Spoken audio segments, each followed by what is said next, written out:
மகா சொல்றாங்க ஐஸ்வர்யா கிட்ட, அக்கா ஏன்க்கா இந்த மாதிரி நடந்துக்கிற? உன்னைய பத்தி அங்க உள்ளவங்க என்ன நினைப்பாங்க? இங்க பாரு, எல்லாரும் முன்னாடியும் கௌதம எடுத்தொறிஞ்சு பேசாத மகா. அவரை பத்தி உனக்கு தெரியவே தெரியாது. இது பண்ற டார்ச்சருக்கு நான் பண்றதெல்லாம் ரொம்ப கம்மி மகா. சூர்யா சொல்றாரு, ஐஸ்வர்யா நீ இந்த மாதிரி பேசுறது சுத்தமா சரியில்லை. தப்பான ஆளுதான், இருந்தாலும் நீ இப்படி நடந்துகிட்டது எப்படி சரியா இருக்கும்? அதுவும் பெரியவங்க முன்னாடி இந்த மாதிரி பேசினா அவங்க ரொம்ப வருத்தப்படுவாங்கல்ல. புரியுது சூர்யா, நான் இந்த மாதிரி இனிமேட்டு பண்ண மாட்டேன். That's good. ப்ளீஸ். மதனை தேடிக்கிட்டு இருக்காங்க. அப்போ ஒரு வீட்டுல போய் செக் பண்ண ஆரம்பிக்கிறாங்க. இன்ஸ்பெக்டர் சூர்யாவுக்கு கால் பண்றாங்க. சூர்யா, மதன் வீட்டை ரவுண்ட் அப் பண்ணிட்டோம். சரியா மாறி மாறி தங்கிக்கிட்டு இருக்கான் போல. இப்ப அவன் வீட்டுக்கு தான் வந்திருக்கோம். சார், மதன் உள்ள இருக்கானா இல்லையான்னு தெரிஞ்சுச்சா? கண்டிப்பா இங்கதான் இருக்கணும். அவன் பைக்கு கூட இங்கதான் இருக்குது. இப்ப அவன் வீட்டுக்குள்ள போறோம். சூர்யா மகா கிட்ட சொல்றாங்க, மதன் வீட்டை ரவுண்ட் அப் பண்ணிட்டாங்களாம் போலீஸ். போலீஸ் கிட்ட ரொம்ப நேரம் பேசுறாரு. கௌதம் ஒளிஞ்சு நின்னு பாக்குறாரு. ஐஸ்வர்யா சொல்றாங்க, அந்த ராஸ்கலை போலீஸ் விட்டுறவே கூடாது. நம்ம பட்ட கஷ்டம்லாம் வீணாகாது. மதன் மாத்திரம் கையில கிடைக்கட்டும். அவனுக்கு இருக்கு. நான் லைன்லயே வெயிட் பண்றேன். நீங்க என்னன்னு சொல்லுங்க சார். நான் சொல்றேன் சூர்யா. கௌதம் மதனுக்கு போன் பண்ணி சொல்லலான்னு முயற்சி பண்றாரு. மதன் போனை எடுக்கவே இல்லை. வீட்டு கதவை உடைச்சிட்டு போலீஸ் போறாங்க. வீட்டுல இருக்க ஒருத்தரை போலீஸ் பிடிக்கிறாங்க. என்ன ஏன் பிடிக்கிறீங்க, என்ன விட்டுருங்க சார்னு அவர் கதறாரு. போலீஸ் பிடிச்சிட்டு இழுத்துட்டு போறாங்க. மதன் இளநீ குடிச்சுக்கிட்டு கௌதமோட காலை அட்டன் பண்றாரு. மதன், ஓடுறா. ஏங்க ஓடணும்? எதுக்கு ஓடணும்? உன்னைய போலீஸ் ரவுண்ட் அப் பண்ணிருச்சு. எப்படியாவது தப்பிச்சு ஓடுறா. ஓ, எங்க ப்ரோ இருக்கு போலீஸ்லாம்? போலீஸ காணமா? என்னடா சொல்ற மதன்? இப்ப நான் சூர்யா பேசுனதை கேட்டேனே, உன்னைய ரவுண்ட் அப் பண்ணிட்டாங்க, வேற ஏரியால இருக்கதா சொன்னாங்கன்னு தான் உனக்கு போன் பண்ணிக்கிட்டே இருந்தேன். உன் நம்பருக்கு கால் பண்ணா நாட் ரீச்சபிள்னு வந்துச்சு. இப்ப எங்க தாண்டா இருக்க? Cool bro. இப்ப நான் ஆந்திரால ஃப்ரெண்டோட தோட்டத்துல இளநீ குடிச்சுக்கிட்டு இருக்கேன். இப்ப சிக்னல் கிடைக்கிறதே பெருசு. போலீஸ் தேடுதுன்னா நான் கிடைச்சிருவேனா? சிக்னலே வராத இடத்துக்கு போலீஸ் வருதுன்னா நான் ஒத்துக்கிறேன். அவங்க நம்ம எல்லாரையும் விட பெரிய ஆளுன்னு. இப்ப என்ன சொல்ற?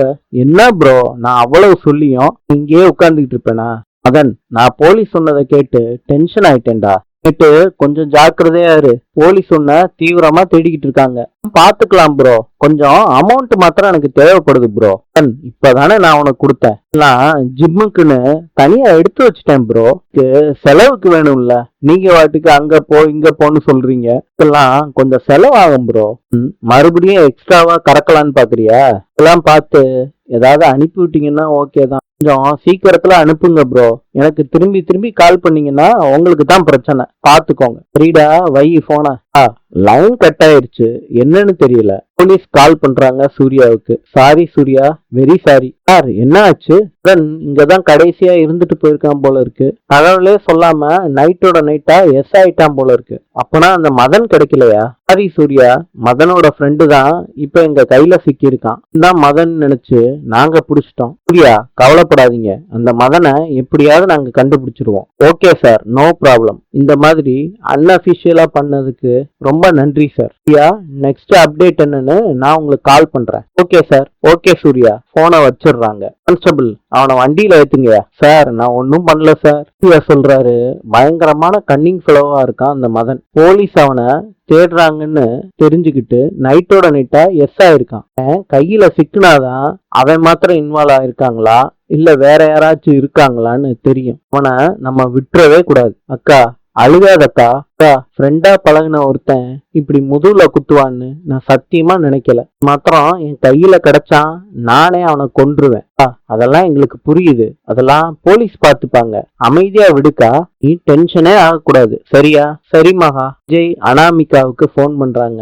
அது தெரியாத கோடீஸ்வரி ஒளிஞ்சு நின்னு பாத்துக்கிட்டு இருக்காங்க. பிரபா கிட்டதான் நிச்சயமா பேசுவாருன்னு நினைச்சுக்கிட்டு இருக்காங்க. ரொம்ப நேரம் லவ் மூடோட விஜய் அனாமிகா கூட பேசிக்கிட்டு இருக்காங்க. அதை கேட்டுக்கிட்டே இருக்காங்க கண்டினியூவா கோடீஸ்வரி. விஜய் போன்ல முத்தம் கொடுக்கறப்ப வேண்டாம் வேண்டான்னு கோடீஸ்வரி ஓடியாராங்க. இத பார்த்த விஜய் அதிர்ச்சி அடைகிறாரு. கோடீஸ்வரி என்னமோ வளர்றாங்க விஜய் கிட்ட. விஜய்க்கும் ஒன்னும் புரியல. விஜய் கிட்ட கேக்குறாங்க, யாரு கூட தம்பி பேசிக்கிட்டு இருக்கீங்க?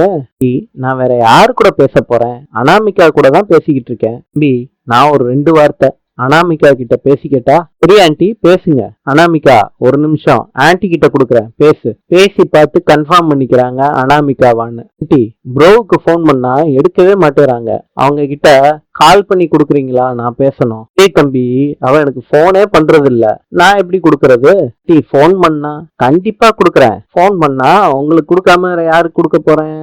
கோடீஸ்வரி, ஐஸ்வர்யா, மகா 3 பேரும் சேர்ந்து காவேரி கடையில காவேரி வாங்குறாங்க. அப்ப மகா மதனை பத்தி சொல்றாங்க கோடீஸ்வரி கிட்ட. அது கிடைக்காத கோவத்துல வெண்டைக்காயோட முனைய பிச்சு பிச்சு போட்டுறாங்க. காவிரி கடைக்காரன்னு திட்டுறாங்க. நீ பிச்சு போட்ட வெண்டைக்காய்லாம் நீ தான் வாங்கிட்டு போனோம் அப்படின்னு சொல்றாங்க. கோடீஸ்வரி சரின்னு சொல்றாங்க. இப்போ ஒருத்தன் வண்டி மேல விழுகிறாரு. அவனை அடிக்கிறது ஒரு லேடி. ஏமா அந்த பயலை போட்டு அடிக்கிறன்னு கோடீஸ்வரி சொல்றாங்க. அதுக்கு பப்ளிக்ல என்னைய தப்பா பேசுறான் ஆண்டி, மூஞ்சிக்கு என்னைய வச்சுக்கிறானா, இவனை மாதிரி ஆள்லாம் விடவே கூடாது, மூஞ்சில குத்துமா, நான் சொல்றேன். உங்களனா இப்படி தாண்டி இருக்கணும், நீங்களும் தான் இருக்கீங்களே சரியா? அந்த மதனை பாக்குறப்ப நீயும் இந்த மாதிரிதான் கிழிச்சு தொங்க விடணும் அவனை. என்னம்மா நீ அக்காவுக்கு நல்லத சொல்லி கொடுமா. அதனாலதான் உங்க அக்காவுக்கு நல்லதே சொல்லி கொடுக்குறேன். காலத்துல உஷாரா இல்லாட்டி இந்த மாதிரிதான் பேசுவாங்க. பேரு பாக்குறாங்க பாருடி. அவ யாரையும் கண்டுக்கல, அவனை ஏறி மிதி மிதின்னு மிதிக்கிறா பாரு. நீ சொல்றதெல்லாம் சரிதான், அந்த பொண்ண எனக்கும் பிடிச்சிருக்கு. நான் இந்த மாதிரிதான் இருக்கணும். ஏண்டி நீ அக்காவை தூண்டி விடுற பாரு, அதான் எனக்கு பயமா இருக்கு. அதுக்காண்டி சொல்லலடி, பொம்பளைன்னா தைரியமா இருக்கணும், புத்திசாலியா இருக்கணும், சோர்ந்து போக கூடாது. நீ அம்மா பேச்ச கேட்ட உள்ள போய் உட்கார வேண்டியதுதான். மாடி என் பேச்ச கேட்காம இவ பேச்ச கேட்டுக்கிட்டு அழுதுகிட்டே நில்லு. அடி வாங்குறவர் சொல்றாரு அந்த பொண்ணு கிட்ட, என்னோட செல்வாக்க பத்தி உனக்கு தெரியாது, போலீஸ் கிட்ட சொல்லி உன்னை நார் அடிச்சிருவேன் பாத்துக்கோ. நீ போலீஸ கூப்பிடுவியா? வர வீடா பாப்போம், பேசிக்கலாம். ரொம்ப கஷ்டப்பட்டு போலீஸ வர வச்சு கம்ப்ளைண்ட் பண்ற, நெஜ கம்ப்ளைண்ட் நீ குடுக்கலாம். இப்படியே அடிச்சுக்கிட்டு இருந்தேன்னா நான் உன்னை கொன்றுவேண்டி. கொல்லுடா பாப்போம், கொல்லு. ஏன்னா சுவேதா, பொண்ணுங்க கிட்ட தப்பா பேசுற உனக்கே இவ்வளவு திமிர் இருந்தா எவ்வளவு திமிர் இருக்கும். பண்ணிக்கிட்டு இருந்த பெரிய பிரச்சனை ஆயிரும். உன்னை எல்லாம் சும்மா விடக்கூடாது. பொண்ணுங்க கிட்ட தப்பா பேசுவியான்னு அடிக்கிறாங்க போட்டு. சூர்யா ஓடியாந்து, சுவேதா நிறுத்து, ஏன் இவனை போட்டு இப்படி அடிக்கிற? ரோட்ல ஏன் இந்த மாதிரி நடந்துக்கிற? சூர்யா என்கிட்டயே தப்பா நடக்க முயற்சி பண்ணான், அதனாலதான் அடிச்சேன். வா சுவேதா, வண்டியில ஏறு வா. வந்ததுமே உன் வேலையை காட்டுற பாத்தியா, இதுதான் உன்கிட்ட இருக்க பிரச்சனையே. அவன் என்கிட்ட இந்த மாதிரி நடந்துகிட்டதுனாலதான் நான் யாருன்னு காட்ட வேண்டிய நிலைமை ஆயிப்போச்சு. சரிம்மா, வந்து வண்டியில ஏறு வா. அவங்க வண்டியில ஏறுறத ஐஸ்வர்யா, மகா, கோடீஸ்வரி கவனிக்கவே இல்லை. வண்டி போறப்ப கோடீஸ்வரி அதை பாத்துடுறாங்க. இன்று சில்லியின் நாணயம் பிசோ. நாளை சந்திப்போம்.